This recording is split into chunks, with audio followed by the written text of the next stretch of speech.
Tahun 40 Hijriah menjadi babak baru dalam sejarah umat Islam. Di tengah ketegangan yang terjadi pasca wafatnya Khalifah Ali bin Abi Thalib, muncul dua sosok besar yang menentukan arah kekhalifahan, Hasan bin Ali dan Muawiyah bin Abi Sufyan. Inilah kisah perjalanan menuju tahun persatuan. Setelah wafatnya Khalifah Ali di bulan Ramadan tahun 40 Hijriah, Hasan bin Ali diangkat sebagai khalifah oleh penduduk Kufah. Namun, Hasan dikenal bukan sebagai pemimpin militer yang tangguh, melainkan seseorang yang mencintai ketenangan dan kehidupan sederhana. Meskipun demikian, Hasan tetap berusaha mempertahankan kekhalifahan dengan mengirimkan 12.000 pasukan untuk menghadapi Muawiyah bin Abi Sufyan. Sayangnya, pasukan Hasan mengalami kekalahan. Di sisi lain, Muawiyah telah memantapkan kekuasaannya di Syam. Sebagai seorang ahli politik dan strategi, Muawiyah mendapat dukungan penuh dari pasukan militan yang setia. Keberadaan Syam yang kaya raya juga menjadi sumber kekuatan finansialnya. Nama lengkapnya adalah Muawiyah bin Abi Sufyan, seorang tokoh politik yang cerdik, berwawasan luas, dan memiliki pengalaman panjang sebagai gubernur sejak masa Khalifah Umar dan Utsman.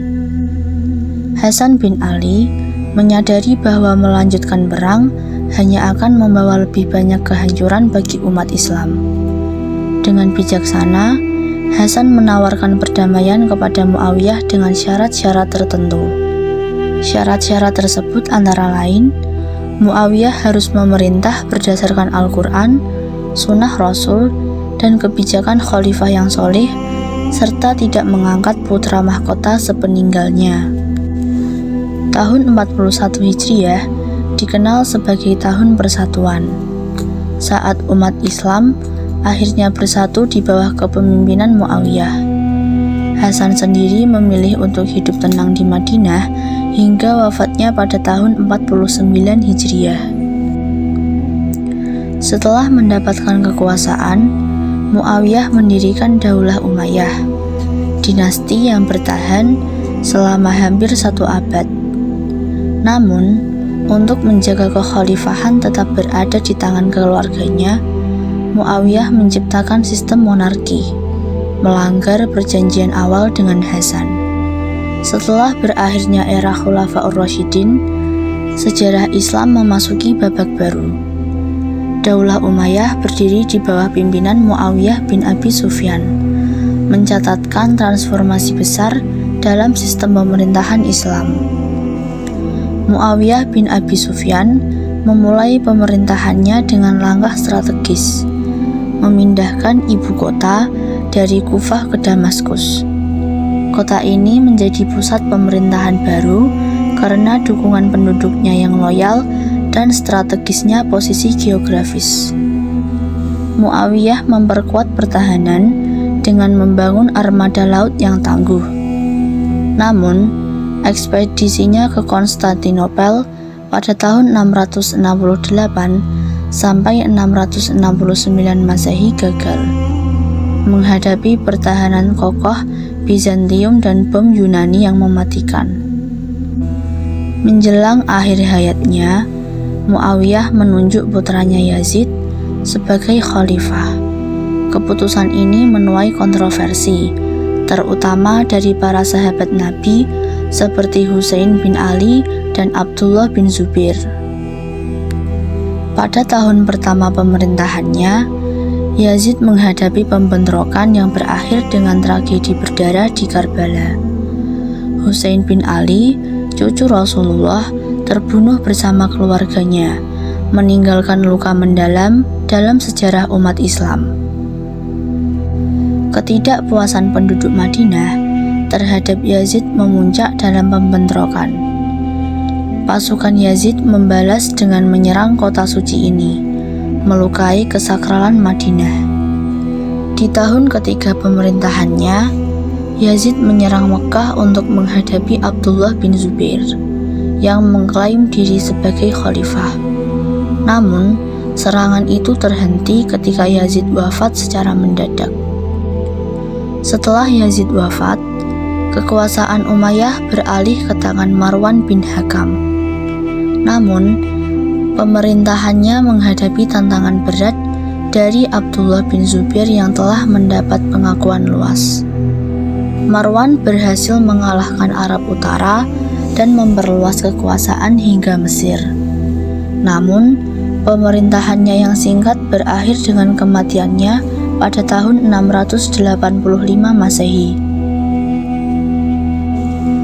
Abdul Malik bin Marwan adalah salah satu khalifah besar dalam Daulah Umayyah, menggantikan ayahnya Marwan sebagai khalifah. Ia berhasil menstabilkan pemerintahan yang sebelumnya penuh dengan pembentrokan.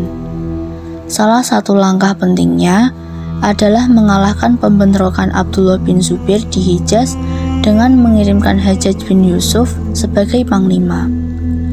Abdul Malik juga berhasil membenahi administrasi pemerintahan, menjadikan bahasa Arab sebagai bahasa resmi, menciptakan mata uang yang seragam, serta memperbaiki sistem pos. Setelah Abdul Malik, anaknya Walid bin Abdul Malik menjadi khalifah. Di bawah pemerintahannya, Daulah Umayyah melanjutkan ekspansi wilayah, termasuk ke Spanyol, dengan mengirimkan pasukan yang dipimpin oleh Musa bin Nusair dan Tariq bin Ziyad. Walid juga memperbaiki masjid di Mekah dan Madinah, serta membangun berbagai lembaga sosial di Syam. Pengetahuan dan peradaban.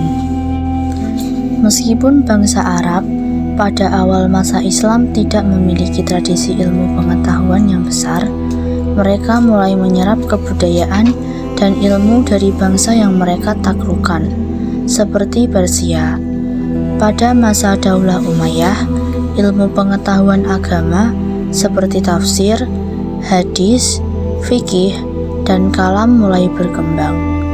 Peradaban juga berkembang, terutama dalam bidang arsitektur, seperti pembangunan masjid-masjid besar dan kota-kota baru, yang mencerminkan perpaduan gaya arsitektur Persia, Romawi, dan Arab. Pertama, ilmu tafsir. Pada masa ini, ilmu tafsir berkembang dengan menggunakan tafsir Bil-Ma'thur yang didasarkan pada riwayat-riwayat dari Nabi dan sahabat. Kedua, ilmu hadis. Hadis mulai dibukukan setelah masa Umar bin Abdul Aziz dengan tokoh-tokoh seperti Imam Malik dan Imam Bukhari yang sangat berpengaruh dalam penyusunan koleksi hadis. Ketiga, ilmu fikih. Ilmu fikih mulai berkembang setelah era Nabi dengan munculnya para mujtahid terkenal seperti Imam Abu Hanifah, Imam Malik, dan Imam Syafi'i. Keempat, ilmu kalam. Ilmu ini membahas keimanan dengan pendekatan filosofis dan berkembang setelah umat Islam bertemu dengan kebudayaan non-Arab. Kelima, ilmu tasawuf. Ilmu tasawuf atau sufisme muncul sebagai reaksi terhadap kemewahan duniawi, dipelopori oleh tokoh-tokoh seperti Hasan Basri dan Rabi'ah al-Adawiyah. Arsitektur. Di bidang arsitektur, Daulah Umayyah membangun berbagai kota baru dan memperbaharui kota-kota lama dengan gaya arsitektur Islam yang terinspirasi dari Persia dan Romawi. Salah satu prestasi besar adalah pembangunan Masjid Agung Damaskus, yang hingga kini masih menjadi salah satu contoh arsitektur Islam terbesar. Kota Kairawan di Afrika Utara juga dibangun sebagai pusat kebudayaan dan militer. Masa kejayaan pemerintahan Daulah Umayyah ini yang berlangsung antara 685 hingga 715 Masehi ditandai dengan ekspansi wilayah yang luas, pembenahan administrasi yang signifikan, dan perkembangan ilmu pengetahuan serta peradaban yang mempersiapkan landasan bagi kejayaan selanjutnya di masa Daulah Abbasiyah. Pada abad ke-8, Daulah Umayyah yang dibangun dengan keberanian dan kemegahan mencapai puncak kejayaannya. Namun, setelah beberapa dekade pemerintahan yang kuat, masa-masa kelam pun dimulai. Kekuasaan yang dahulu kukuh kini mulai rapuh. Kepemimpinan yang lemah, kebijaksanaan yang menindas, dan kemewahan yang berlebihan membawa kepada kemunduran yang tak terelakkan. Sulaiman bin Abdul Malik yang naik tahta pada tahun 715 Masehi menghadapi tantangan besar. Keluarganya yang terpecah dan keinginan untuk membalas dendam membayangi kepemimpinannya. Sulaiman mengeksekusi beberapa tokoh penting, termasuk panglima-panglima terkenal seperti Muhammad bin Qasim, Qutaibah bin Muslim. Pembunuhan dan penganiayaan menyelimuti pemerintahannya. Namun, sebuah tragedi juga menghampiri Musa bin Nusair, panglima yang membawa kemenangan besar di Spanyol. Dengan kedengkian yang membara, Sulaiman memenjarakan Musa setelah ia menolak permintaan Sulaiman untuk menunda perjalanannya. Dalam kemewahan hidupnya, Sulaiman memulai kebijakannya dengan penuh amarah, sebelum akhirnya menunjuk Umar bin Abdul Aziz sebagai khalifah penggantinya. Umar bin Abdul Aziz adalah sosok yang berbeda. Berasal dari keluarga kaya, namun ia memilih jalan yang penuh dengan kesuhutan. Di tengah pemerintahan yang korup, ia hadir sebagai harapan baru, menjunjung tinggi keadilan dan menghapuskan pajak yang memberatkan umat Islam. Umar bin Abdul Aziz melakukan reformasi besar. Pajak yang membebani rakyat dipangkas dan pemberontakan yang menghantui tanah air dihentikan. Keadilannya merata, tidak ada perbedaan antara Arab dan non-Arab, dan banyak yang menyebut kepemimpinannya sebagai penanda kebangkitan moral dalam sejarah Islam.